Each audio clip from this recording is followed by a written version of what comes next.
आज का वचन बाइबल से और संदेश। आज का बाइबल वचन। आज का बाइबल वचन। सभी को जय मसीह की। दोस्तों, आज का बाइबल वचन हम सीखने जा रहे हैं कि संत पौलुस कैसे अपने जीवन के अंत तक प्रभु की सेवा के लिए बहुत ही उत्साहित थे। मैं विश्वास करता हूँ आज का पवित्र बाइबल वचन संदेश आपके लिए आशीष का कारण होगा। आज का बाइबल वचन रोमियो अध्याय 1 का वचन 14 से 16।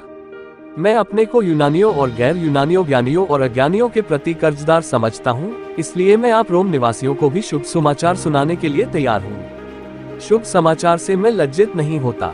पौलुस प्रभु की सेवा को प्रारंभ किए हुए लगभग 30 साल हो चुके हैं, लेकिन अभी भी पौलुस के जीवन में सुसमाचार को सुनाने के प्रति बड़ा उत्साह, जोश और उमंग थी। वह रोमी की कलीसिया को पत्र लिखते समय इन 3 बातों से प्रारंभ करता है। मैं कर्जदार हूँ, वचन 14।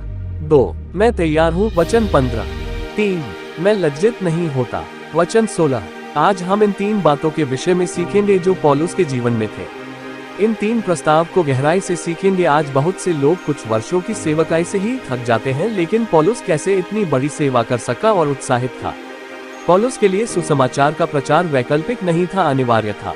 वह कहता है, मैं जीवित हूँ तो केवल सुसमाचार के लिए ही जीवित हूँ। 1, मैं कर्जदार हूँ, वचन 14। पहली बात पौलुस कहते हैं, मैं कर्जदार हूँ। वह रोम के लिए कर्जदार नहीं थे। हालांकि रोम के लोगों ने बहुत अच्छी सड़क बनाए थे, जिससे लोग यातायात के साधन सरल हो गए थे और उनकी कानून व्यवस्था बहुत अच्छी थी। क्या पौलुस ने किसी से कुछ पैसे लेकर या उधार लेकर वापस नहीं दे पाया था, इसलिए कह रहा है कि मैं कर्जदार हूँ? नहीं, बल्कि पौलुस के जीवन में परमेश्वर प्रभु यीशु ने कुछ दिया था, और वो था तेजो में सुसमाचार, जो उसे सारी दुनिया में पहुँचाना था। प्रभु यीशु ने कहा था, ये सुसमाचार सभी अन्य जातियों के पास पहुंचाओ। उसके लिए पौलुस कर्जदार थे। किसी के पैसे के कर्जदार नहीं, बल्कि लोगों तक सुसमाचार सुनाने के लिए कर्जदार। जब तक सुसमाचार पूरी दुनिया तक नहीं पहुंच जाता, वे कर्जदार थे। यदि यह सच है तो हर वो व्यक्ति जो प्रभु यीशु को अपना मुक्तिदाता करके ग्रहण किया है और उद्धार का आनंद प्राप्त किया है, तो वह भी कर्जदार है और उसे सभी तक यह उद्धार का सुसमाचार सुनाना है। वह किसके लिए कर्जदार थे? यूनानियों के लिए, गैर यूनानियों के लिए, अमीर के लिए, गरीब के लिए, स्त्री के लिए, पुरुष के लिए, सभी के लिए कर्जदार थे। हम भी उन सभी के लिए कर्जदार हैं जो अभी तक सुसमाचार नहीं सुना है। हम चुप नहीं बैठ सकते हैं। हम स्वार्थी नहीं हो सकते हैं। क्या हम कर्जदार रहकर ही अपना जीवन बिताना चाहते हैं?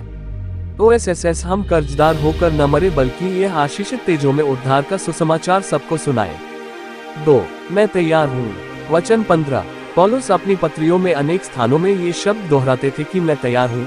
अनेकों बार हमें अवसर मिलने पर हम बहाने बनाते हैं कि हम अभी तैयार नहीं हैं, हम सेवा के लिए तैयार नहीं हैं, हमारी उम्र अभी कम है या उम्र ज्यादा है, या अभी यह काम है या वो काम है। लेकिन पौलुस कहते हैं, मैं तैयार हूँ। पौलुस को जब प्रभु यीशु ने तरसुस के रास्ते में दर्शन दिया, तब पौलुस ने कहा था, प्रभु आप कौन है? तब प्रभु यीशु ने दर्शन में कहा, मैं यीशु हूँ जिसे तू सताता है।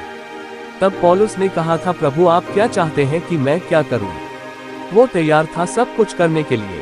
वो सुसमाचार सुनाने के लिए तैयार था, कष्ट सहने के लिए तैयार था, यात्रा करने के लिए तैयार था, अपने प्राण देने के लिए भी तैयार। यदि हम कर्जदार हैं तो हमें कर्ज को उतारने के लिए भी तैयार रहना चाहिए।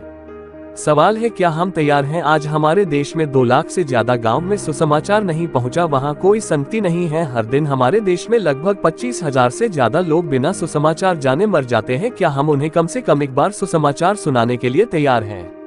एक बड़ा सवाल। जिन्होंने परमेश्वर के लिए बड़े बड़े काम किए, फिर वो चाहे नया नियम में हो या पुराना नियम या वर्तमान समय, ये सवाल हर एक बड़े परमेश्वर के दास के पास आया था और उन्होंने उसका सकारात्मक जवाब दिया और कहा, मैं तैयार हूँ।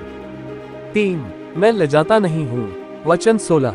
तीसरी बात पौलुस कहते हैं, मैं लजाता नहीं हूँ। किस बात से वो नहीं लजाते नहीं थे? सुसमाचार सुनाने से वे लजाते नहीं थे। चाहे लोग कुछ भी बोले, चाहे सुसमाचार के कारण निंदा करे या मारे या गाली दे, संत पौलुस लजाते नहीं थे। दुनिया की सबसे बड़ी आशीष जो परमेश्वर ने मानव जीवन में दी है, वह है परमेश्वर का वचन सुसमाचार। ये हमारे घमंड का विषय होना चाहिए।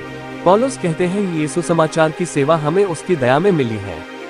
पौलुस जहाँ कहीं गए उन्हें अपमान मिला और लोगों ने उन्हें जेल में बंदी बना दिया। लोगों ने उन पर पथराव किया, सताव किया गया, लेकिन फिर भी वे कभी सुसमाचार सुनाने से नहीं लजाते थे, कभी नहीं शर्माते थे। आज बहुत से लोग इस बात से शर्माते हैं या लजाते हैं कि दूसरे लोग क्या कहेंगे या उनके रिश्तेदार क्या कहेंगे, उनके मित्र कहीं उनका बुरा न मान जाए कि ये तो सुसमाचार पर विश्वास करता है और सुनाता है।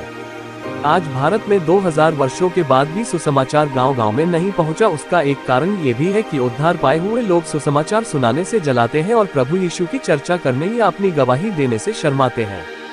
आइए प्रभु परमेश्वर से प्रार्थना करें कि वो हमें पवित्र आत्मा प्रदान करे ताकि हम सामर्थ पाए और सुसमाचार सुनाने के लिए अपने आप को लोगों का कर्जदार समझे और सुसमाचार सुनाने के लिए तैयार हो जाएं और सुसमाचार से कभी न लजाएं। मैं विश्वास करता हूँ यह आज का बाइबल वचन आपको आशीषित किया होगा। ऐसे ही पवित्र बाइबल के वचन पढ़ने के लिए आप मुझे कमेंट कर सकते हैं और लोगों में शेयर कर सकते हैं। प्रभु आपको आज के बाइबल संदेश के द्वारा बहुत आशीष दे।